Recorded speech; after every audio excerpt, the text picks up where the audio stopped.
আজ আমাদের দ্বিতীয় দিন এই হাটে, তুমি প্রথম দিনে এসেছিলে, আজকে দ্বিতীয় দিনেও তুমি এসছো। তো তোমার কেমন লাগছে? আমার এখানে এসে খুবই ভালো লাগছে।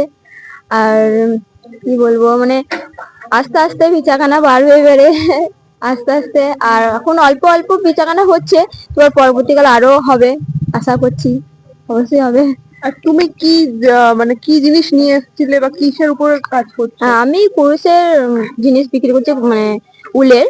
তো এখানের মধ্যে আছে এমনি হাতের কুরুশের সবকিছু, এভিলাই চাবি রিং, তারপরে সমস্ত রকমের চাবি রিং, ফুল, তারপরে ফুল, হ্যাঁ, কঞ্জি কুরুশ, তারপরে গোলাপ, মানে ফুল জাতীয় সবকিছু, তারপরে এমনি ক্লিপ, গার্ডার, এসব বিক্রি করছি হাতের। এগুলো তুমি নিজেই বানাও তো? হ্যাঁ, আমি বানাই আর আমার দিদি দুজনে মিলেই বানাই। আজকে তুমি আজকে যে এসছো, তোমার বেচা কেনা মোটামুটি কেমন হয়েছে? মোটামুটি ঠিকই আছে, ভালোই হয়েছে। আস্তে আস্তে আরো বাড়বে, আমাদের নতুন শুরু, আস্তে আস্তে আরো জিনিসটা বাড়বে।